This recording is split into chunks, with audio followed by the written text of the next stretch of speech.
infrastructure. The objective of this panel discussion is to set the tone of infrastructure financing issues for subsequent sessions. The session is designed to take a stock of infrastructure provisioning in India with a view to understand the financing perspective of multiple stakeholders that participate in infrastructure investment. Pleasure to invite esteemed panel members on stage to grace the dais. Next we have with us is Mr. Arun Lakhani, Chairman and Managing Director, Vishwaraj Infrastructure Limited. Mr. Lakhani is a technocrat and multi-talented businessman. His unique ability to devise innovative business models has led to successes in diverse sectors like cooking gas distribution, BOT highway projects, and 24/7 water supply schemes for cities, and latest to the list is wastewater treatments and reuses. Ladies and gentlemen, I request all of you to please put your hands together for all the dignitaries we have with us today.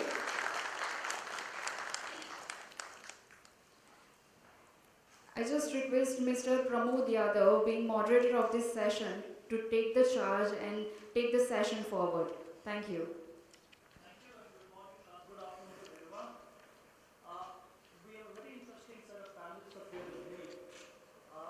The panel will talk about regulatory framework and key challenges in infrastructure finance, largely in India and maybe Asia Pac as well. What I'll do to sort of begin with is put the topic in context and then maybe quickly pick up the brains of individual panelists on the topic itself, and then afterwards we'll get into a very engaging sort of conversation. We are living in a very interesting time. At least last few years have been quite interesting purely from financing side. If you look at the infrastructure investment worldwide, a lot is happening and the overall macroeconomic environment is also changing. In the last few years, a lot of international cooperation regime has been sort of signed in. We have the G20, and then we have the International Conference on Financing for Development in Addis Ababa. Then again, we have a G20 summit in Antalya in November. Another round of UN COP21 is scheduled in Paris in this December. Of course, the global community is sort of sitting together and trying to devise the subsequent to Millennium Development Goal, what they call as SDG, Strategic Development Goal, and Sustainable Development Goal. Along with that, we also have seen sort of emergence of many other multilateral, apart from World Bank, ADB, EBRD. The latest sort of kid in the market is AIIB, Asia Infrastructure Investment Bank. This is a very innovative sort of initiative by China, and of course we can always have a discussion around it as to what motivated China to sort of go ahead with AIIB. Along with that, we also have BRICS originated NDB, which is going to be chaired by Mr. Kamath himself. Along with that, the Japanese government is also putting over $110 billion to sort of recapitalize ADB going forward. So this is happening at the sort of global level. Now, when we come to India, our Prime Minister is leading from front this time.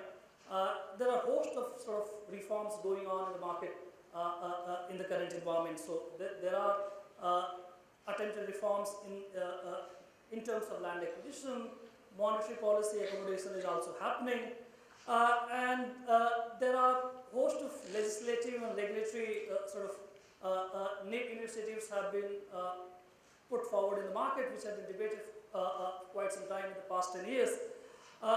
Another sort of interesting story is that the world seems to sort of move towards cleaner society and cleaner economy. For the first time in the US, we have more number of solar workers than the workers working in coal mines. So in the US, twice as many solar workers are there now as the ones who work in the coal mining sector. But there are also sort of downwinds in this sector. There's a fear of Chinese economy slowing down. Then there's another fear of interest rate hike by the Fed in the US. Then there are some geopolitical issues here and there. So in that sense, we are in a very interesting policy macroeconomic environment. With this In the past few years, we also did a lot in terms of infrastructure, specific infrastructure. PPP was sort of implemented. Of course, different sectors have performed differently, different states have performed differently. There have been few black swan events as well in the market. Now, in this context, what I quickly want to do is sort of take each panelist view of infrastructure financing environment as such in India. They can also take view from the particular sector where the firm and they have been sort of engaged in over the past few years. Good afternoon, everybody.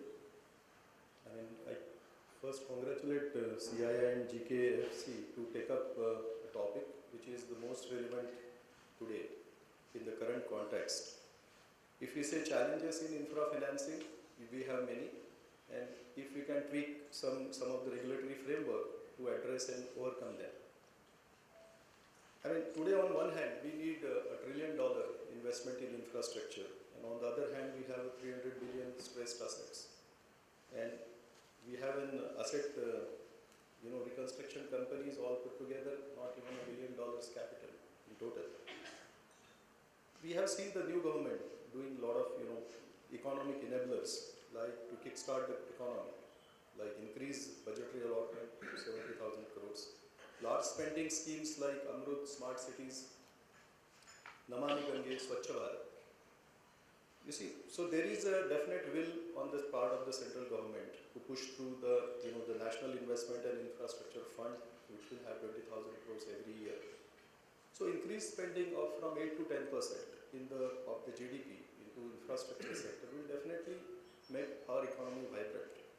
But the question is, like in the morning session also, how do we get it implemented? How do we ultimately get it materialized? Because we also have some economic bottlenecks or barriers, like there is 15 years, 10 years, 12 to 15 years, particularly for infrastructure, where 30 years is a normal, 25, 30 years is normal concession. It hinders the growth by bottling up all the cash flows in the initial years. Long-term debt instruments like investment trusts, infra bond or green bond are yet to take real maturity in the markets. And risk rating even today is more of a manufacturing format, and infra industry as a whole is a different, like again was spoken in the morning, matures with the time, whereas the other manufacturing goes down with the time. So with the interest rate remaining as they are, and other commercial terms are hardening because of the NPAs that banks are facing. On the regulatory barriers, our contract enforcement position of 186 out of 189 countries and rule of law of 142 position in 189 countries doesn't really help much with the foreign investments. Multiple ministry clearances invariably delays the project. So why can't we do that? All the intergovernment, at least the clearances are taken before a project is announced. Because this is one single point, negative point for us as a country that is talked about is delays. So whenever we go out, they will say, in India it takes time, it gets delayed. So can we do some regulatory tweaking to avoid this delay and really value the time as, time? Some suggestions that I feel is the risk sharing. That is very important, that there is a fair risk sharing between the, I'm talking in the PPP context, that the partner who is best suited to take a risk should be assigned that risk, and it should not be an attempt to pass on the risks to either of the, either government or to the private partner. I can quote, from my experience, we are doing a 24/7 water distribution project of all, now we are in the third year, it's a 25 years concession. So I would like to quote some things in that concession where the risks I think are fairly balanced. The first risk that comes is the willingness to pay and the authentic data about the customers. Now here, because understanding this risk, the government side gave a minimum take or pay support for 5 years. Now this enabled the operator to improve the services and ease the willingness to pay situation. Similarly, government to government payments were kept out of the fee structure to reduce the burden on the escrow. Also telescopic tariff, 100% metering, proper escrows were part of the contract itself. On the operator side, there are severe penalties if non-revenue water service levels are not achieved in a particular time frame. And to top it all, he gets a fee paid for amount of volume billed and collected for. So there is total alignment of interest of the public and the private player there.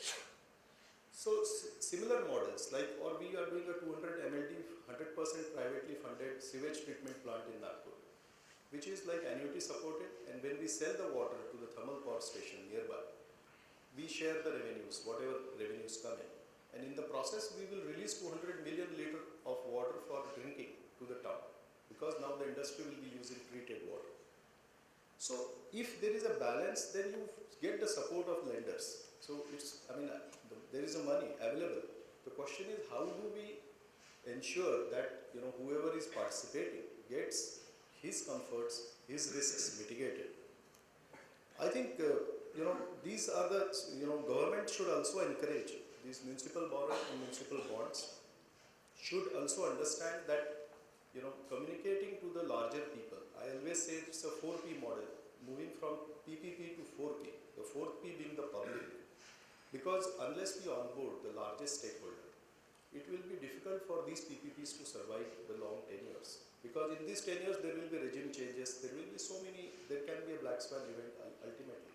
So if people are onboarded and they are taken into confidence, these PPPs of long term can succeed.